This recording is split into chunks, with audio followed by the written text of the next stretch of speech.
It is day 3. We are in Gainesville. A tad chilly morning or whatever, but it is freaking perfect. The drive yesterday was amazing. I mean, temperatures were awesome. Like, I mean, we've had sunshine. I mean, God has blessed us. Sun shining in the sky, warm days, cool nights. Like the perfect thing you would want for a drag. Like if you were to script a drag and drive and say, here's the perfect weather, this is exactly what God has given us this week. So it's amazing.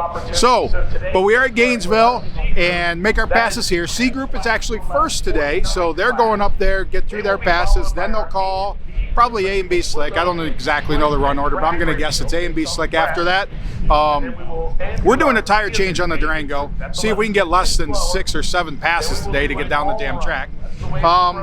Brett, so we have a radial car with his 629 last night, and then Lutz struggled to get down the track. I think he ended up with a high 6 yesterday, but that puts this Mustang stock block Coyote deal in first place with I think a 629, 635. So I mean, it's got to be around a 632 average or whatever for the week. Freaking amazing and epic, and everybody's saying, oh well, radial cars like with Jeff with the big tires. You know what? I mean, I've been there, the big tire guy on a radial prep track, and you can figure out a way to get down a track if it's a tight track. So they aren't spraying, they are doing, but it is going to be tight no matter what. So tune-up is way different than we would normally get at, let's say, an NHRA style prep track for big tire. But it is definitely doable to get those things to run in the 5s on a tight track like that.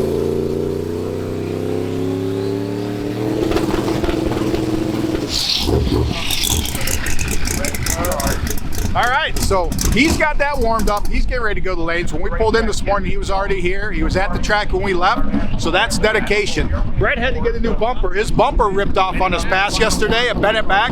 He found a new bumper locally and got that on there last night before making the drive up here. I'm not sure what time they got in or when they left Bradenton. It was a 190-mile drive, so it wasn't that bad a drive. Cool checkpoints. And like I said, today we're going to leave here. We're going to head to South Georgia. So another epic drive through the country of Florida. Yeah, Florida's not all beaches. So, but through the country of Florida, get up to South Georgia for tomorrow. And then we got that long drive back to Orlando to wrap it up on Friday. But so far, so good. I think this is the longest I've ever been in it. It's day 3 and I'm still in. So like, man, yeah, day 3. Yeah, I don't think I ever made it day 3. No, I'm not sure, but I know last year I only made day 2. Oh, you know what? No, that is a record because the first year I was day 1. I didn't even make it to day 2. Last year I made it day 2. Oh man, that sounds bad because it's day 3. I hope that I can break the curse of adding a day every year and actually make it further than day 3. Yep. Knock on wood, Ricky said. Well, lucky your car's slow.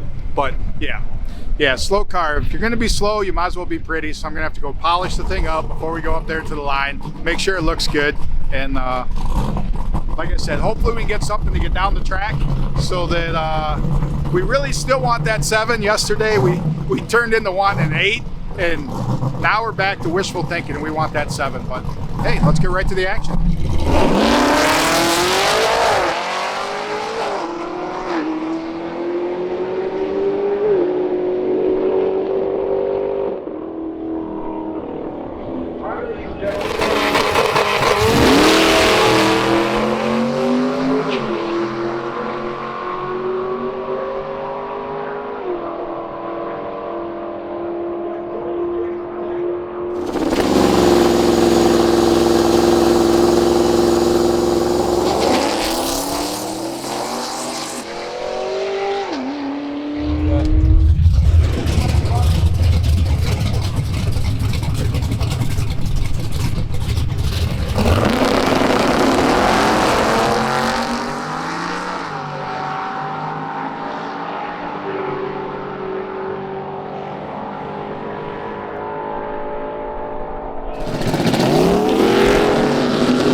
Last night we had quite a fire under the hood. We lost relays for the fan, and they caught on fire. Scott and I both smelled something. We're cruising down the road and went, oh shit.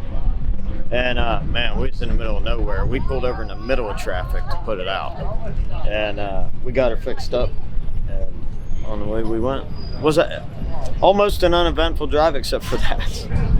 That makes your heart pound when you got a fire under the hood, especially on one of these, because you got to take the front end off to get to it, you know.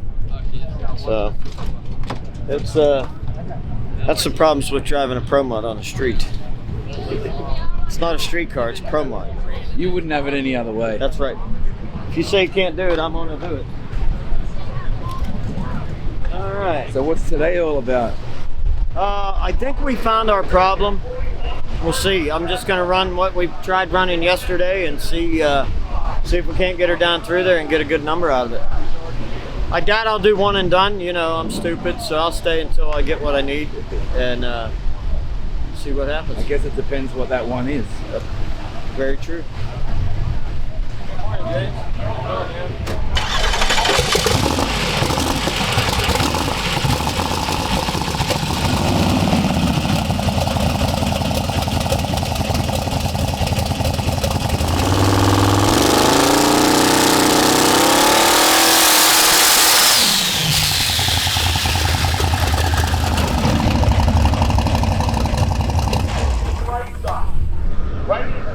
What's this thing gonna do today, Brian? Hurt some feelings, hopefully. We'll see what the track looks like here in a little bit and go out and try to stand on it again and see what happens. Everything's pretty tight at the top, so we can't give anything up today.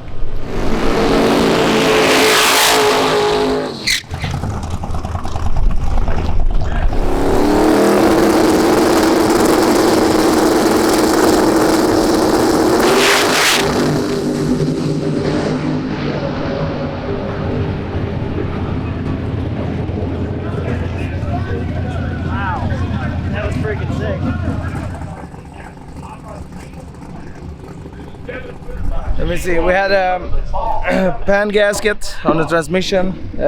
We started seeing a lot of oil coming out, so we had to stop. I think it was the second checkpoint. So pan gasket leaked, and when we went to shut it off, it wouldn't turn off. So it's like, oh no. I didn't know it was the ignition button or so it killed the main power. We fixed the pan gasket and then did some troubleshooting, and it ended up just being the relay for the ECU. That was, I guess it got so hot that it stuck open or closed. So it was just a relay, and then it went pretty good. Yeah, we picked up some speed, and we were doing probably 70 on these back roads. So we got to the hotel at 3 o'clock in the morning. Yeah, we were trucking. Hey, didn't even stop for red lights, we were just going. So if the police would stop us, it would be a hell lot of yes sirs and no sirs. But it didn't happen, so that was good.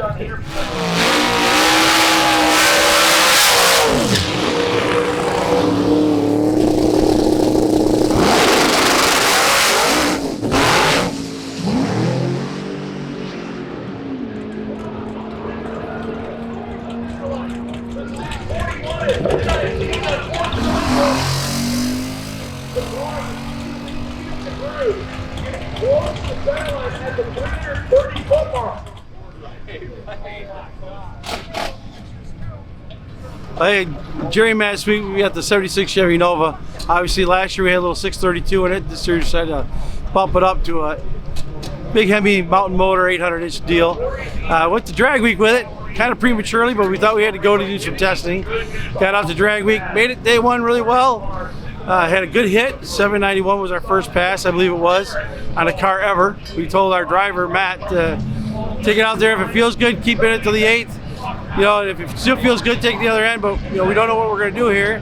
He of course took it out the back door day one, ran a 791. We were excited, you know, about that happening for us. And then obviously had a great drive day one, cruised right to the next track, come out and lit the scoreboards up with a 784 at the second pass. And set the single pass record for drag week, which is good. We wanted to then keep on that roll and reset the record for the week average. Naturally aspirated. Naturally aspirated. So we were on a roll, doing really well. And had a few issues in the drive and ate some parts up on the transmission, which caused us to eat up some drivetrain parts. So Brian Robbins, with his magic, this in the off season, which lasted a whole maybe 2 months, I think. We did a bunch of things to the valve train, and we did a bunch of updates to the oil system, and this thing is really running good right now. He's got us dialed in pretty good. Drive so far, knock on carbon fiber, wood, steel, whatever you got. Knock on Sonny and Leonard, Hemi heads. We were making it. Had a good run last night. We're hoping for a good pass today. We're gonna go down and try to lay down another, sub 7 second pass or 7 second pass, and just see what we can do with the car. So we're having a good time with this thing. You're easily ahead in naturally aspirated. Yeah. And what have you learned about making the Sonny's engine survive on the street? Yeah, well, it's making this thing on the street is all about temperature, oil control, keeping things moving, not killing everything. We've got a lot of killer parts in this thing, but we're not on kill.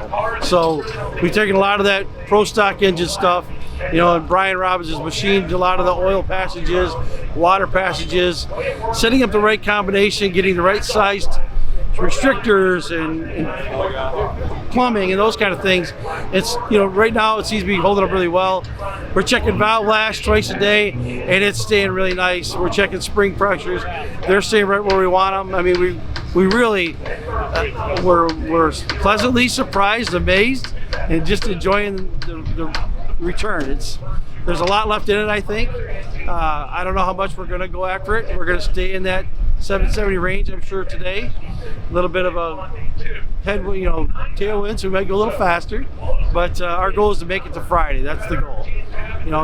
Today's a nice short drive, so hopefully we can work some bugs out with some of the other systems we got going on. And gosh, be there tomorrow morning for one more hit, and then make it back to Gainesville to finish this thing out. Or make it back to Orlando to finish this thing out.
Yeah, on that first pass, I mean, it definitely it spun at the, well, I don't know. Aiden said it was close. I didn't even look at the video because we tried to turn around real quick and get back up there. And so he did that. He made a change to the tune-up, and then when I did the burnout and started backing up during the backup, and air happened on the TPS.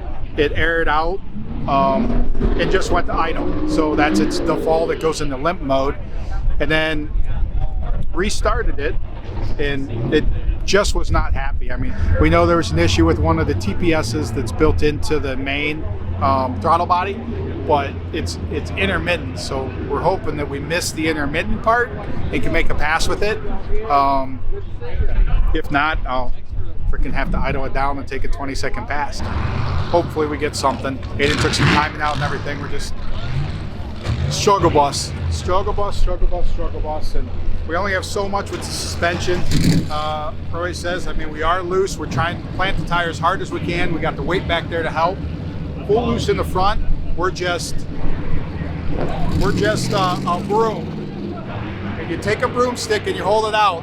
It doesn't take very much weight on the end of that long broomstick to keep you from being able to flip it up with your wrist. That's our problem, is that stretched wheelbase now. Not enough power to kick it up in the air, but we're doing what we can. We got the 10.5s on here now, smaller tire.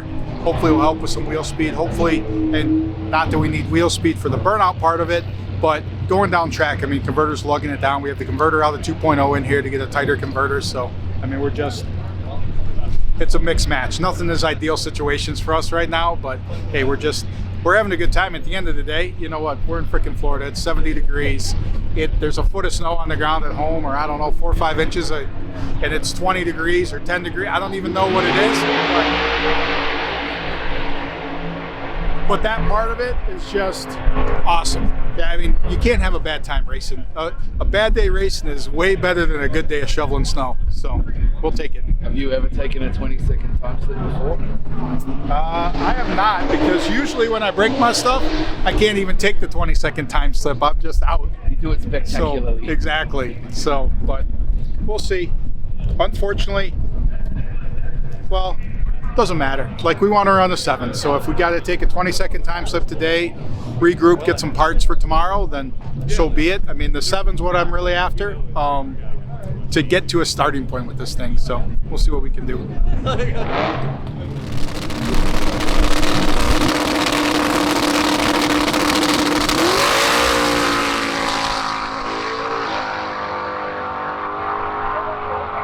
Goes 511 at 140. Up back door for Jordan. And also.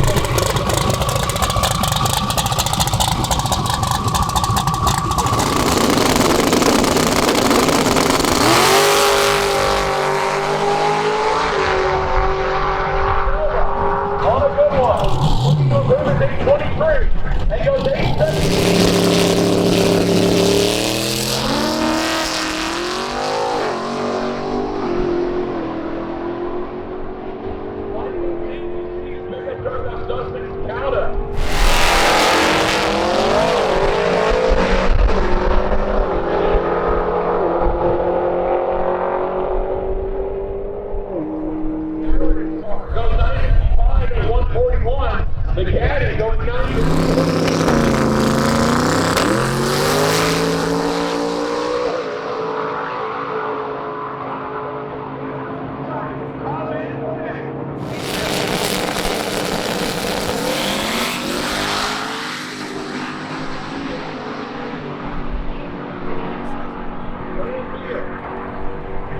Yes! Yes! And the smoke out of this huge car at the top end. And he goes home.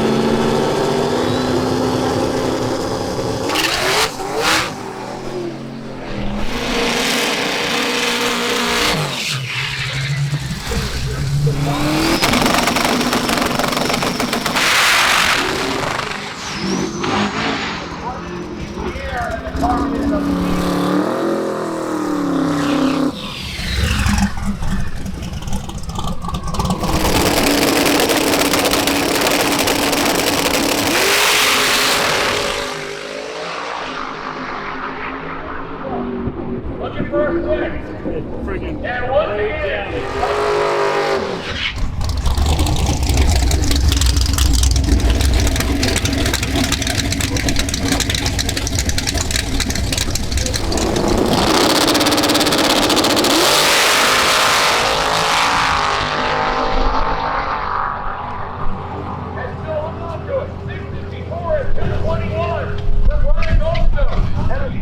We went a 54 on that run. I had to went left again and got out of it for, I guess he said 8/10.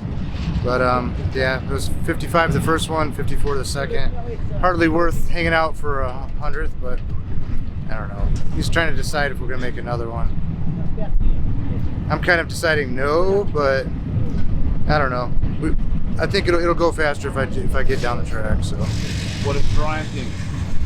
He wants to see where everyone else is at, see if because every time we usually don't make a run, it bites us at the end. So we're just trying to see if it's probably should make another one. So he's going over the data to make sure. I thought I hit the limiter at the top end somewhere, so I'm wanting him to look at that. It was great. We actually, first pass had a little bit of problem with an O2 sensor that was reading wrong, so we overcompensated fuel. That's where we laid on that 814. Came back and looked at the data, seen what had happened, changed that O2 sensor, went out, ran another 782, or no, 772 I think it was, whatever the heck it is these days. Good pass, nice solid, like a bracket car. That's what we're hoping to do again tomorrow. You know, get this drive done tonight, get to the hotel, get to the track in the morning, make our pass. Hopefully we want to done that, get on the road and finish this thing in the 7s. That's our goal right now. Right now, it's just, our first goal is to finish. If we're gonna finish, we might as well finish in the 7s. So that's our plan. We're Pro Street NA, so right now I don't even know. You know, obviously we're usually shooting it out with Doc back there, who unfortunately had some transmission issues, had to drop out. So I'm not even sure who the guy behind us is. You know, no offense to him, but I hope he's chasing me, and we'll see him up against me next year. And Doc and I, and the three of us will slug it out. So, you know, we like the NA classes. You know, it's a little tough sometimes. We don't have boost controllers or nitrous or something to help us, a Pro Charger. We just gotta take what Mother Nature gives us and make it work. So it's a fun deal, but it's tough. It's, you know, you talk to Jason Tapscott or these other guys, even the guy that's running 8 seconds or whatever behind me, he's thrashing and bashing to do it because it ain't easy. You know, it's you can run 10 seconds easy. That's you ask for. You start running quicker than that, you're doing something. Pedaled it, we got an 898 or something out of it. I think it was close. I stayed in it longer because it was really close. Aiden's whining about my tire size choice because there's a lot out, spun the tire, but I think that down track it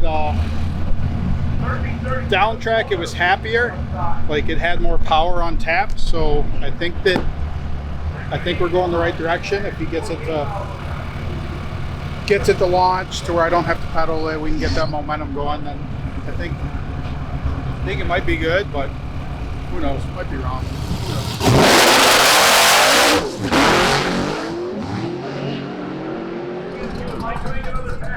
They will close in 10 minutes.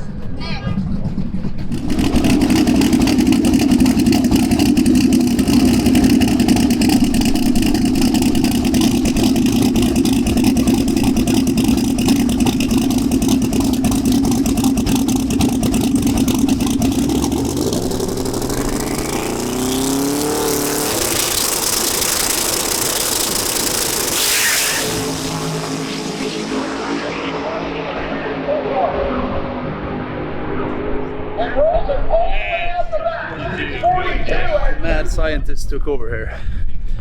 So first run we hit the timing cones, so and the run was disqualified, and then we were out the front end looked, you can see here like everything here was ripped, and we started to get panic if we would fix it. So we're like fucking squirrels here, and then I even bought this from Veep Racing, the place, and cut them up, and then we patched it up together, and Dennis did a good tune up in it, and we went 642. So we're still in the game, still in the hunt. So feels so fucking awesome. So the car, yeah, she don't wanna be nice. She's a bad girl.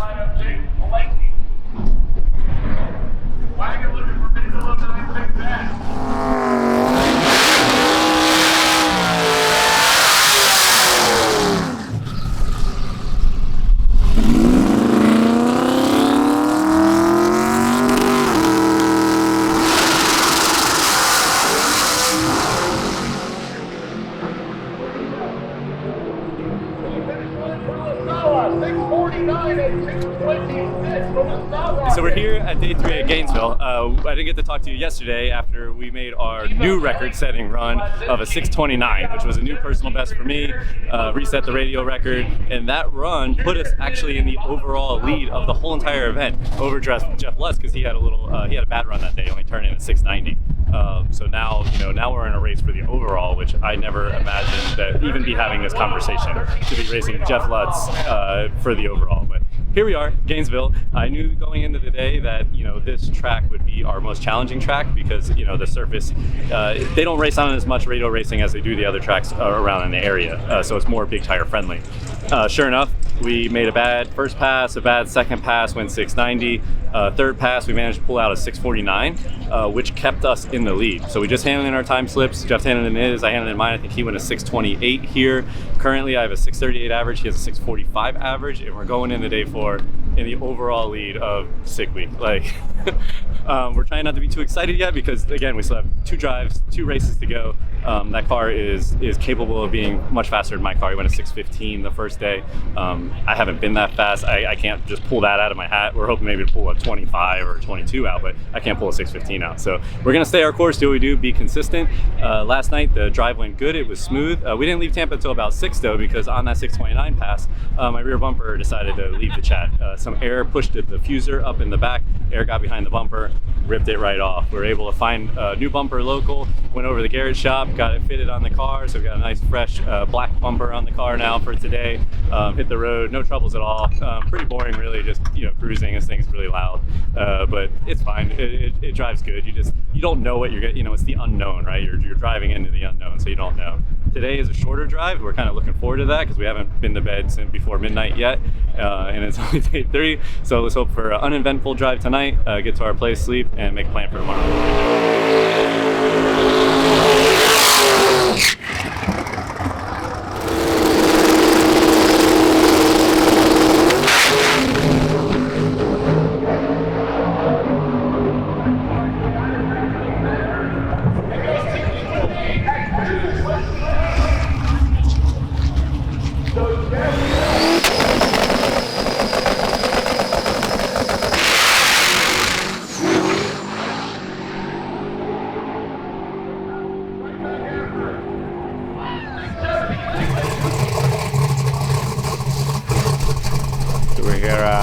Gainesville. It's the most hated track for me.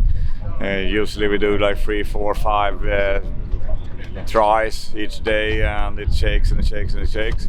We did the first one today, and it shook, of course. And we went back really fast. I just shut it off and went back, coasted down. And the time was ticking because we was late here this morning. We had to fix the brakes that we broke yesterday and some other servicing stuff, so it was really late also. But then we went to the second run. It shook, I pedaled it, and then I coasted down on a 676, 224. So it was my personal best in miles per hour. And I was just looking yesterday at the status of the other drivers, and we didn't gain a position, we didn't lose a position. And we gained ET to the one behind us. So then we just find out, we skip it. We have slept like 16 hours for the last 6 days. So we just thought it better to go to the next hotel and take a nap and a shower and maybe fix the other side so we don't break the brakes on that side also. And go to Valdosta and SGMP instead.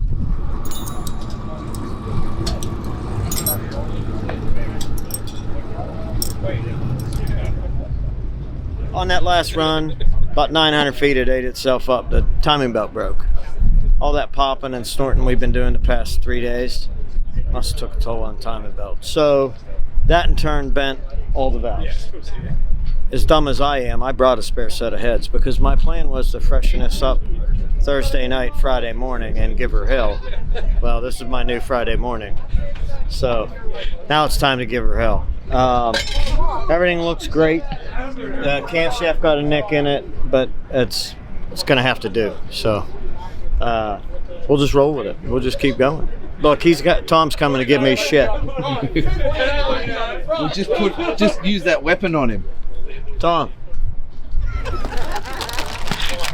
Got to bore scope it? Bore scope it. That's good. So we're changing heads, putting new rods in it. I had brand new pistons and stuff ready to come, and I didn't want to throw the extra weight in. So these, that don't scare me at all. Oh yeah, I'm gonna buff it all out real quick here. Drag week 2 years ago, I brought 6 pistons. It was a mistake because I ended up using all 6 of them. Like one at a time though. Like it was like this day. Oh no.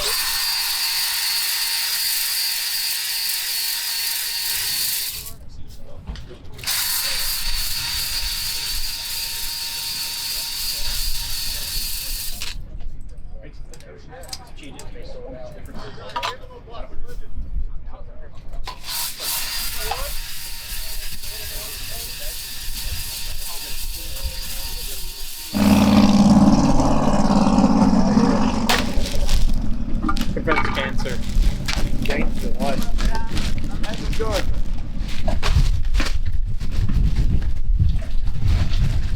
What's going to be different this time, Aiden? It's a slightly faster tune than what got us down yesterday. So obviously the tracks are, I mean, yesterday the track was tight, today the track's good. But I think our 4-link setup is way off from what it should be. So we can't put the power down that we want to be in order to run a 7. That's where we're at.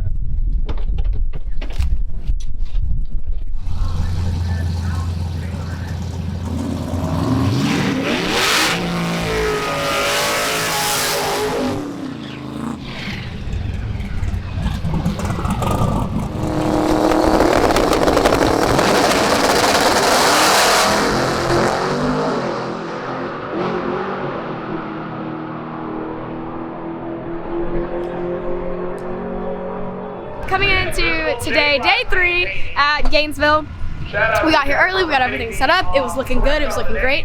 We go get in the lanes, the air was nice, and I went out. This is a different prep track than we've been seeing. This was a true NHRA slick tire prep.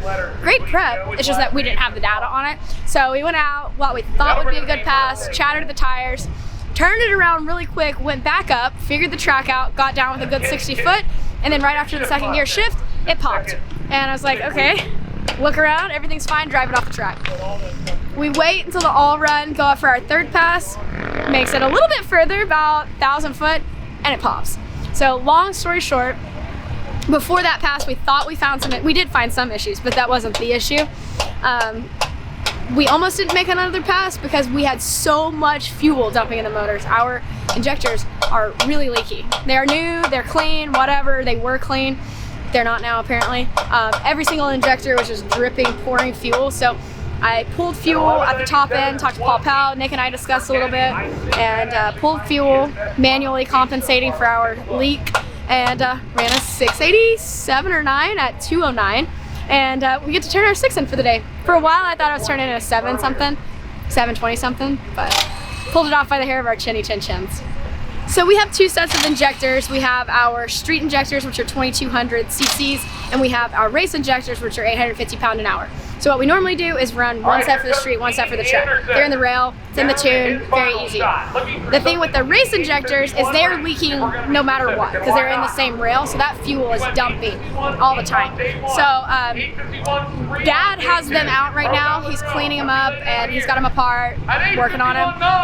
If those work, we're gonna run those, and if they don't, Jeffrey Lutz has a set that we're gonna be able to borrow. I think it's Jeffrey, not Jeff, but one of them has a set, and yeah, so we're kind of in the pits right now, part swapping everybody. Jeffrey's over here, Dad's over here, they got a problem, we got problems, so we're just having a big old pit party, and we'll be here for a while and then hit the road.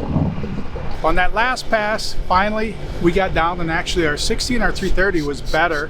I pedaled it actually before the 330 after Aiden pulled the data log, but it was better than our 819 pass. So I think that by just trying to salvage a run, Aiden may have came across something that works for us to get it to leave better. One thing though, when I got out there and I had to pedal it because, I mean, it was all over the place. On the last run, same thing. Like it was moving around quite a bit in the back, like felt loose in the back. And Jason from Mickey Thompson came over and said he wanted to check the rollout on the tires. We went to those 10.5 Ws or whatever today, and he measured the rollout. Well, there's an 1.25 inch difference in rollout between the two tires. Well, with a locker rear end, I mean, the rear end is solid all the way across. So now you have one revolution of a tire. If it's 1.25 inches, it's going 1.25 inches further every time it goes around than the other tire. That can cause issues. So we have one pumped up to 30 and the other one deflated, and we'll keep it that way until tomorrow and see if we can stretch the one tire to get it closer to the other tire. I guess I'm hoping that that's the issue, why it's moving around. And like literally it was enough I had to pedal it out there because I was afraid as it was swerving or whatever that the back end was going to come around, was what my thinking was. So quick pedal and then rolled back into it full throttle, but it still was not happy. It was still moving around quite a bit as I was driving it out there, but we'll see. But for the first day this week too, we're taking those off. We're putting the mudders on, not because of rain. The other ones had grooves in them, but now we're trying to conserve our tire a little bit, I guess, but also with the difference in sizes, gonna try and, I don't know, let the one be inflated high and the other one not, and mount them to the trailer and then hit the road. We'll see. But that's our tire story. It's a long one. Yeah, that's a long tire story. But that's your tire story education. So.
Santa Fe bar, checkpoint number 1. So we got out of the track late. So I mean, it's getting there, but 7:15, and only 132 mile drive today, so it shouldn't be that bad. I mean, we're probably 20 miles into it or so, 25. So keep rolling, hit the next checkpoint. So we'll see you there.